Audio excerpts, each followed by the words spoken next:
What's going on, guys? Welcome in. I am Kadarius Washington, and this is the Sports Rundown. It's a pleasure to have you guys in as always, and be sure to like, comment, and subscribe. Click that notification bell to be notified of when I post again, and also follow me on Twitter and on Bluesky at CW Talk Sports. That's CWTALKS Sports. And I finally got this old MacBook situation here fixed, as this battery would go from 50 to dead in a matter of 5 minutes. I wanted to do a sports rundown yesterday, but I didn't get to do it. But nevertheless, my MacBook is back, and so is the sports rundown. And we're going to have some fun today talking about a little sports. All right, so last night we had that absolute disaster of a hockey game last night between Florida and Carolina. I mean, the game was over after the first period. I mean, this series, as far as Florida and Carolina, this series is as good as over. I mean, there's a really good chance from how Florida's looking. Florida may very well sweep Carolina. I mean, Carolina ought to be absolutely embarrassed at the product that they put out there last night on the ice, as far as that's concerned. And Florida is far and away better than Carolina, and they're probably going to mess around and sweep them here as far as that series is concerned. And then, of course, tonight you have Edmonton and Dallas. Game two of that series there. And then, of course, Edmonton with that absolute collapse in the third period of that game on Wednesday night, when Dallas put up those 5 goals in the third period. So that was a disaster there as far as Edmonton is concerned. So game two tonight, as far as that's concerned, we have some NBA to get into. We got to get into OKC's dominance once again over Minnesota. And we got to also get into the New York Knicks choking like a bunch of dogs in that game against the Pacers. We got to get into a little bit more of the fallout as far as the NFL is concerned with the Tush push. And we got a couple of baseball stories to get into as far as the sports day is concerned. We're going to start the show today a little different. Over the last few sports rundowns, we started with the NBA. I'm going to start the show a little different. I'm going to start with the WNBA today. Now, I know I said on my last sports rundown, I was going to back down from the WNBA talk until after the NBA finals, but I kind of feel the itch to talk women's basketball. So we're going to go ahead and get that settled here as we get started today. We had 2 games last night on the WNBA card. We had the Atlanta Dream playing the Indiana Fever, and we had the Chicago Sky playing the New York Liberty. I'm going to start with that Liberty Sky game. Now, listen, I know the Liberty are the reigning champs, and of course, last night they had that NBA record, 19 threes in a game, but I want to get into the Chicago Sky here. So last Friday, I made my WNBA season predictions. And on my predictions, I said that I was very high on the Chicago Sky. I like the Courtney Vandersloot signing. I like the Kia Nurse edition. I like the Ariel Atkins edition, even though I did not like them trading the number 3 pick. We'll get into that in a little while. I liked what I saw in the offseason from Angel Reese and Unrivaled and Camila Cardoso in China. And I said that I thought that the Chicago Sky team was a much better, much improved team than they were last year. Now, last year, they were a decent team. Of course, they got bit by the injury bug at the end of the year and ended up missing the playoffs.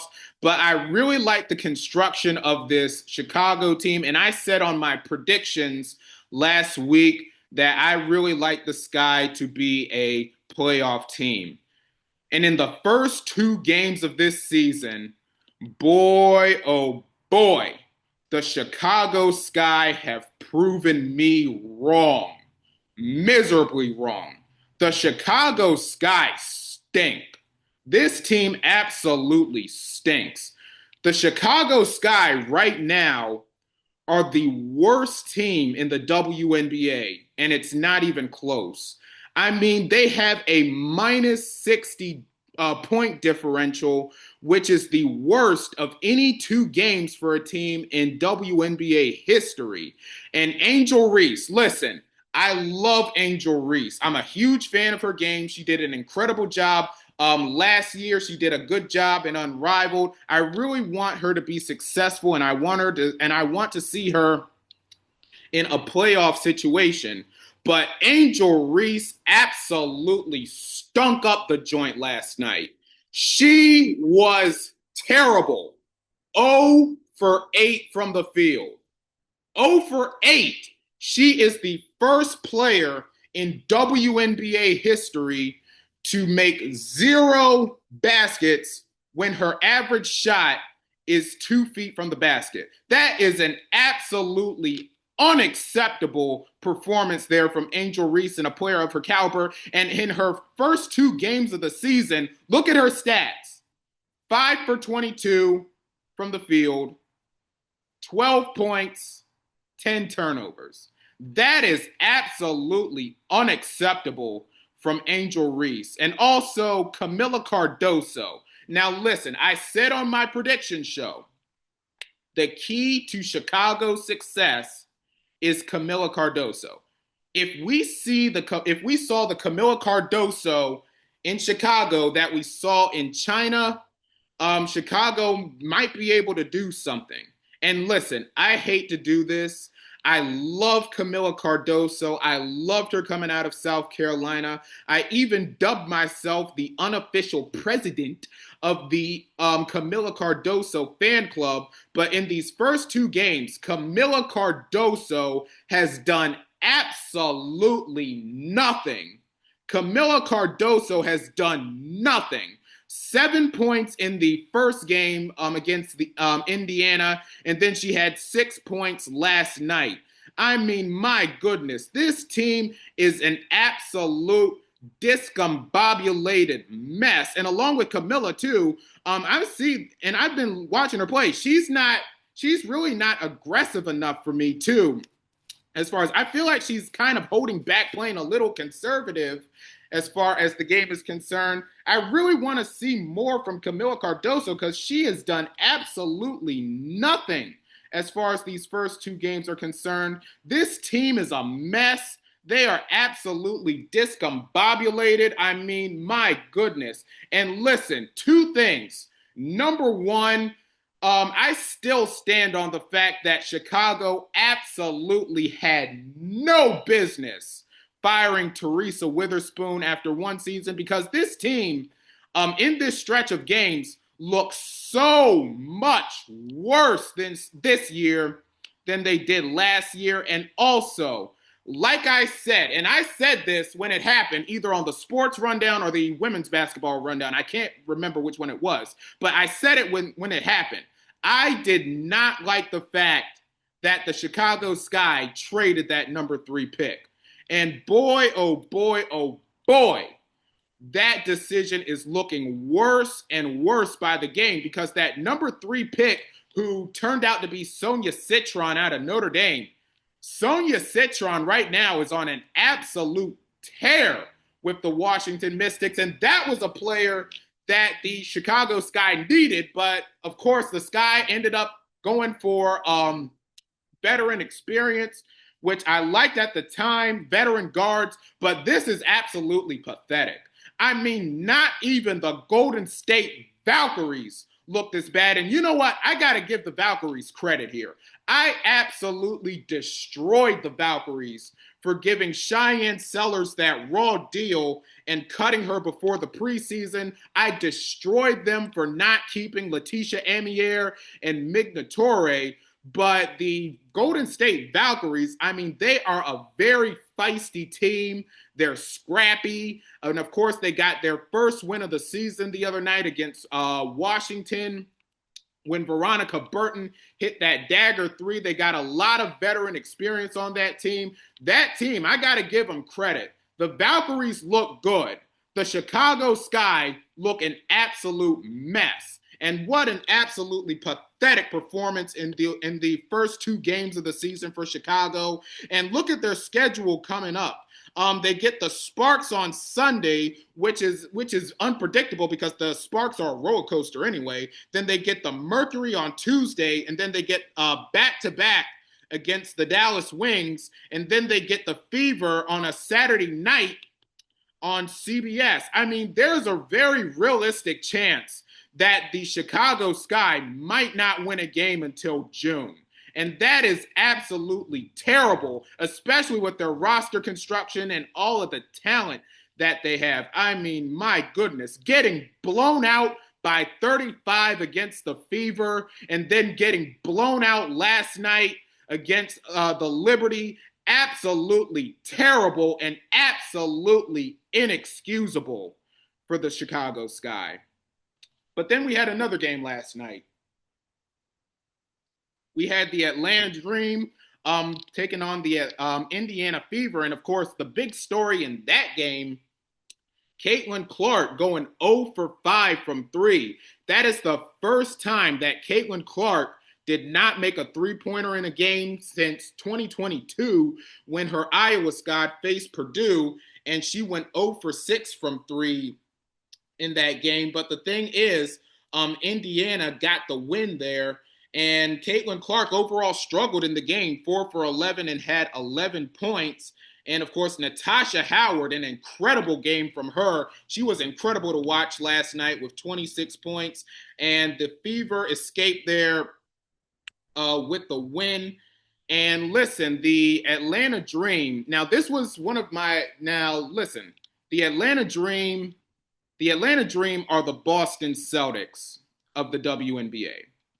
They're the Boston Celtics, and I figured that would be the case as far as Atlanta is concerned with Carl Smesko and his whole system, which is virtually somewhat of a variation, if you want to call it that, of the live by the three, die by the three, because everybody on that Atlanta team shoots threes. Bree Jones shoots threes. Ryan Howard shoots threes. Brittany Griner shoots threes. They are the Boston Celtics as far as the WNBA is concerned. And my main concern about Atlanta and this whole system with Smesko, this shooting, sometimes the shooting they'll shoot themselves into some games and they'll shoot themselves out of some games. And I remember earlier this week, they played the Mystics, and they absolutely blew the game there as far as that game was concerned. Because, listen, they were down by 4 with about 20 seconds left against the Mystics. And mind you, the Mystics had no timeouts in that game.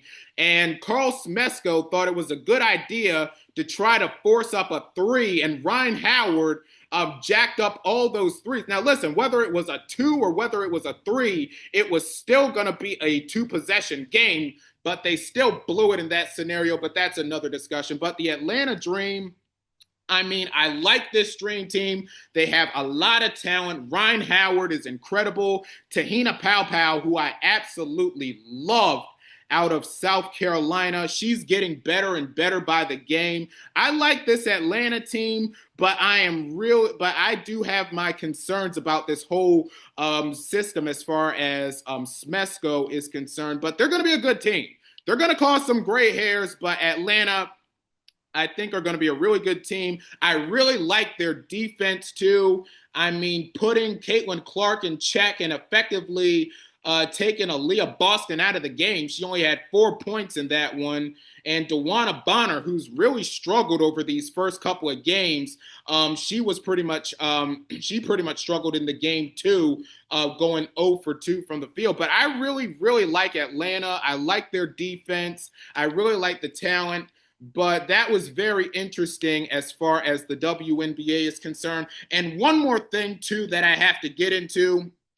There are 4 games on the WNBA card tonight, 1 at 7:30 and 3 games at 10 o'clock. Now, I have to say this.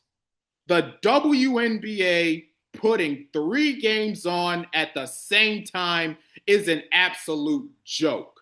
Putting 3 games on at 10 o'clock at night is an absolute disgrace. I mean, I understand wanting to grow the game and give them more games.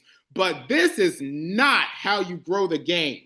Putting 3 games on at the same time, this is not the NBA. This is not hockey. This is not baseball. This is not the NFL. There are 13 teams in the WNBA. 13 teams. You couldn't have found an Eastern Conference team to put another game at 7:30. I mean, if you must have overlapping games, put 2 games on at 7:30, put 2 games on at 10 o'clock. 3 games on at 10 o'clock p.m. and 3 games on at the same time overall by the WNBA is an absolute joke. That is not how you grow the game.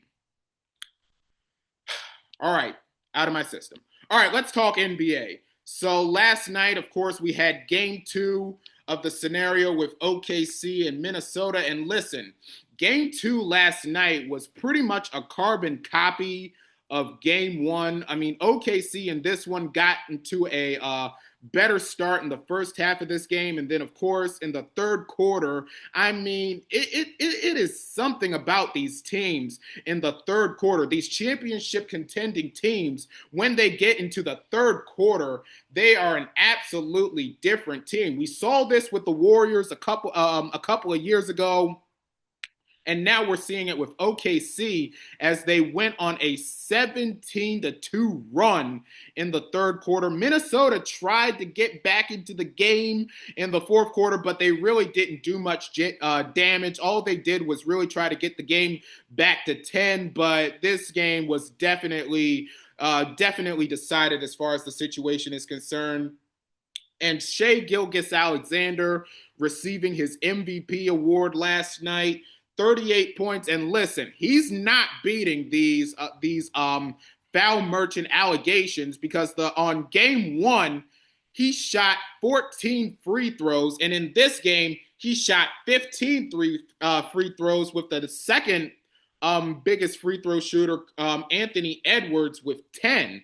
So Shai Gilgeous-Alexander, listen, he definitely knows how to get to the free throw line. And this was really a Shai Gilgeous-Alexander, Chet Holmgren, Jalen Williams game. Jalen Williams was phenomenal with 26. Chet Holmgren with 22. I mean, this is what I like about OKC. OKC has so many different ways to beat you. They can beat you with the bench. They can beat you with their starters. They can beat you with their bigs. They can beat you with SGA. I mean, this OKC team, this is why OKC right now is still the best team in the NBA. They have so many different ways they can beat you. And as far as Minnesota is concerned, Julius Randle, I felt this was coming eventually. I felt it. Julius Randle, absolutely terrible in the game, 2 for 11 with 6 points. Now listen, Julius Randle was playing so well, you had to argue that he was due for a bad game. And this, I mean, listen, in my sports rundown the other day, I picked OKC in 6. I don't think this thing is going to 6. I mean, at the most realistic point, I can see this thing going in 5, but I would not be surprised if this thing ended in a sweep. I mean, OKC, I mean, they're just better. They're just the better team. I mean, I know I discounted them kind of in that Denver series, but OKC, they have definitely proven their salt as far as the playoffs is concerned. And my goodness, another incredible game as far as OKC is concerned. Now we got to get into Pacers Knicks. Now, when it comes to the New York Knicks, I only have one thing to say. I have one thing to say about the New York Knicks.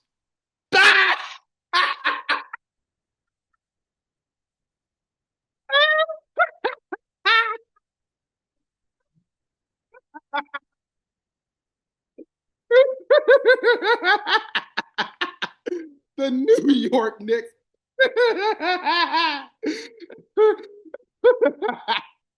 Oh my gosh. The New York Knicks. Man, oh man, oh man. I'm going to pull an offense reference. Well. How the turntables. How the freaking turntables. The New York Knicks choking that game away like a bunch of sick dogs. Oh my goodness. One of the biggest collapses that we've ever seen, not only in the history of the Knicks, but one of the biggest collapses in playoff history. Oh my gosh. And the crazy thing about it, before that game, teams leading by 14 or more in the final 2:45 of the fourth quarter were 994 and 0 since play-by-play began in 1998. It's not 994 and 0 anymore. It's 994 and 1, and the 1 is the New York Knickerbockers. I mean, after my Celtics blew all those leads against the Knicks in the Eastern Conference semifinals, boy, oh boy, did that warm my heart as a Celtics fan to see the Knicks choke that game away like a bunch of sick dogs, having Tyrese Halliburton do the Reggie Miller. I mean, they were just choking. And Reggie Miller calling the game too, laughing at the Knicks' despair. Oh my goodness, what an exhilarating collapse by the New York Knicks. And I was so happy to see that as a Boston Celtic fan. And despite the Knicks choke, what got absolutely lost in the sauce was Jalen Brunson with a 43-point performance. Karl Anthony Towns going nuts with 35. Mikal Bridges and OG Anunoby both having 16. And the Knicks blew the game. The Knicks absolutely choked it away. But you know what? Enough of my Celtic gloating. Let me get back here. Yeah, enough of my gloating. I mean, the Indiana Pacers, there is an aura with this Indiana Pacer team. I mean, Tyrese Halliburton with that shot to send the thing into overtime, which would have been the game winner anyway. But of course, you had the situation just like Kevin Durant from a couple of years ago where his foot was clearly on the line. It was a long two, and they sent it into overtime. And then the Knicks, I mean, with a lead to start overtime and then choking that away too. I mean, this Pacer team, this is why I love the Pacers to win this series. I mean, this team is so deep. I mean, they get so many contributions from so many different players. I mean, Tyrese Halliburton was great last night, but what Aaron Nesmith is doing with this Pacer team is absolutely freaking absurd. I mean, look at this. Aaron Nesmith in the season shot 26% from the three, and in the playoffs, he's averaging 3 3-pointers a game. He shot 35 for 65 from three. That's 54% from the three. And of course, last night, he made 8 threes. Let me say that again. He made 8 threes last night. He only missed 1 3. I mean, what Aaron Nesmith is doing. I mean, I saw something where it said Steph Curry meets Michael Jordan. I mean, I don't know if I go as far as Jordan, but this is literally Steph. But I can definitely understand the Steph Curry allegations because Aaron Nesmith, I mean, my goodness, what an absolutely incredible job that he's done with the Pacers, and an absolutely incredible job with the Pacers overall and playing their bench. And the Knicks, do they even have a bench? Like, serious question. Do they even have a bench? Because we never see their bench. We see Indiana's bench, but we never see the Knicks bench. And that's why I like the Pacers. And honestly, I would think that this game 2 is a must win as far as the Knicks are concerned, because if the Knicks lose this one, then this will probably show that the Knicks' soul was absolutely taken in game 1. And I mean, anything could happen. I mean, shoot, the Pacers might end this thing early for all we know. But man, that was absolutely absurd. And it absolutely did me good to see the New York Knicks get the script flipped on them, get the tables turned on them, and suffer that absolute collapse, choking like a bunch of dogs in that game 1. And of course, you have game 2 tonight, which is going to be very fun and very interesting to see how the Knicks are going to be able to bounce back from that show performance on yesterday. Well, not yesterday, Wednesday. All right, we got to get into a little bit of the NFL. So listen, literally as I was recording the sports rundown on Wednesday, we literally got the news that the Tush push, the vote for the Tush push failed. The vote received 22 out of 10 votes, and they needed 24 to pass. So the Tush push lives on. And ironic enough, the Packers, who proposed the whole Tush push ban, they lost to the Eagles 22-10, and the Tush push vote failed 22-10. And also, circle your calendars for Monday, November the 10th, as the Eagles are playing the Packers on Monday Night Football, a Joe Buck, Troy Aikman special. Man, I would not be surprised if the Philadelphia Eagles ran the Tush push on the first play of the game there, and they do that Tush push, that brotherly shove, until times get better in that game. And speaking of times, there was a little bit of a time in the Tush push meeting as well, as reportedly tempers flared at the meeting when Eagles owner Jeffrey Lurie made a, quote, impassioned speech in defense of the play, and toward the end of the speech that lasted close to an hour, and then afterwards, Lurie made a very not safe for work analogy. You can look up the analogy if you want to. I'm not saying it on here. But the analogy overall didn't really go very well, as executives were mad, a couple of owners were mad, and I know I brought up the injury aspect to a certain extent with the Tush push, which, come to find out, there is no data that the play is unsafe. You had Jason Kelce also in Minneapolis with a video presentation and discussing how if there was the only play, he would still be playing, and overall pretty much doing like a dissertation defense. I mean, we're in graduation season now, so pretty much just like a dissertation defense for a doctorate, they were doing the defense as far as the Tush push is concerned. But nevertheless, the Tush push lives on, and boy, oh boy, oh boy, I cannot wait for the Eagles-Packers game coming up in November. And also, another football note that we need to get into, this time in the world of college football. The committee got it right, folks.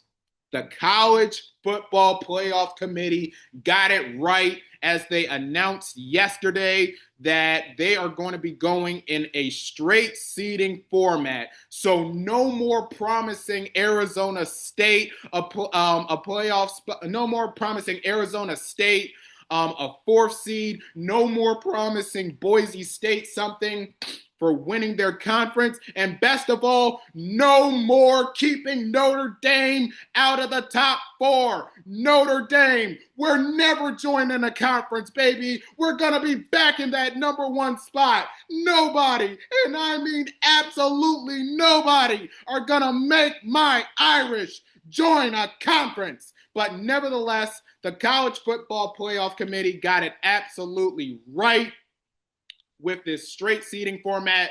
This is how it should have been to begin with, and I know they're still talking about the whole 16-team scenario, 12 is fine. 12 is fine. We proved very well last year 12 is fine as far as that's concerned. But nevertheless, straight seeding from the College Football Playoff Committee. They got it right. Notre Dame has a chance to be #1 again. Thank you. Thank you so much, Playoff Committee, for getting this whole situation straight. All right, some baseball. I got a few baseball notes to get into before we sign off here today. So we got a report yesterday that NBC is reportedly bidding for ESPN's baseball package. And as you guys know, ESPN is going to be losing the rights to Major League Baseball after this season. And of course, that whole package is looking for a new home. At first, I heard some smoke about Amazon. Then I heard some smoke about CBS. And now apparently there's a little bit of smoke about NBC as they're looking to get the baseball package that includes Sunday Night Baseball, the Home Run Derby, and the Wild Card Round. Now, look, this is what's kind of interesting to me, and this is kind of what I want to figure out. So NBC, from the looks of things with the NFL and the NBA, and let's say for the sake of argument, they do get baseball. NBC from September to January, let's call it that. From September to January, they're going to have Sunday Night Football. From March until April, starting next season, the NBA, they're going to have a Sunday night package there for 8 games because obviously, as we know, TNT is losing the NBA. And then if the MLB does get the package, it would be from March to September that they get Sunday Night Baseball. Now, here's what interests me. Here's what I want to see how this is going to work out if this does go through. Because baseball overlaps with both the NBA season and the NFL. I mean, they start in March and April, and that's obviously when the NBA season is winding down, and then they start in September when the NFL season is kicking off, and obviously baseball is winding down, getting ready for October. But I would love to see how all of that is going to play out should they get that Sunday night package. Are they going to put some Sunday night games on Peacock? Are they going to do something with the NBA with some Sunday games on Peacock? Now, listen, obviously with NBC, Peacock is obviously going to be a factor.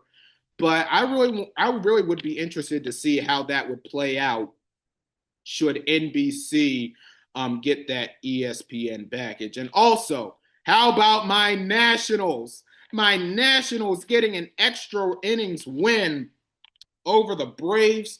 James Wood looking absolutely incredible as far as the Nationals is concerned. And then you had another player for Washington make his debut as soon as this iPad loads. This signal in here is absolutely terrible. I know my battery's low. Stop reminding me. NBC, the MLB, we had a player that debuted. I'm trying to think of the dude's name. It was something the third, but nevertheless, it was a whole thing complete with the Juan Soto deal from a couple of years ago. I got it up here. Hassel rather. Russell Hassel, I think the dude's name is. If this whole iPad will load here. Let's see. But Hassel, yeah, Robert Hassel. I mean, really good game from him. Really good game from James Wood. I mean, the Nationals, now look, I understand we have a ways to go. We're still 4 games under 500, and I know it's against the Braves who are teetering on that 500 scale. And by the way, the Atlanta Braves are getting Ronald Acuna back, so that's great news for the Braves as they take on the Padres tonight. But the Nationals, I mean, they got a lot of young talent coming to fruition, and it's going to be interesting to see what direction the Nationals go in as far as the young talent is concerned. And of course, I mentioned the Braves getting Acuna back, and definitely one step closer from the Braves getting back to their old healthy ways. And listen, they had me worried at the beginning of the season. They had me worried, but they got it going on. And now, as we get close to Memorial Day, it's definitely going to be interesting to see how everything goes as far as Atlanta is concerned. And another feel-good story here, too. The Angels on a 7-game win streak with back-to-back sweeps over the Dodgers and the A's. Now, listen, I mean, I love this story from the Angels, but I really can't see this whole situation being sustainable. Of course, with the wins and, of course, the division they're in, as far as the AL West is concerned, I really don't think that this is going to be. I mean, I love it. It's a feel-good story. I love to see these underdog teams do well. But my thing is, I don't think that this is going to be very sustainable for the Angels. And another thing, and we've been trashing them all year, the Colorado Rockies, 8-42.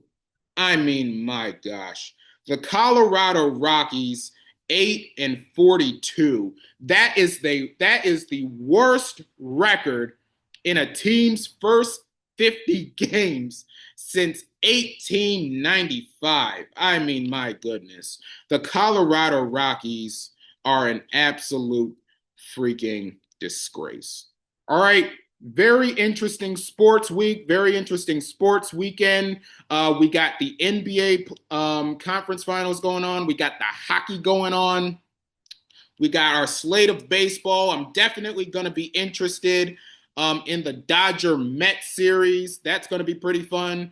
We got the slate of the WNBA. I am excited for that Liberty and the Fever tomorrow at 1 o'clock on CBS. That's going to be a very fun game there with the rest of the W slate. And, of course, we have Roland Garros starting on Monday, the second tennis major of the year. And so we'll have a little bit of fun with that over the next couple of weeks. Well, folks, that is going to do it for today's sports rundown. Be sure to like, comment, and subscribe. Click that notification bell to be notified of when I post again. And also follow me on Twitter and on Bluesky at CW Talk Sports. That's CWTALKS Sports. And I will see y'all the next time. Peace.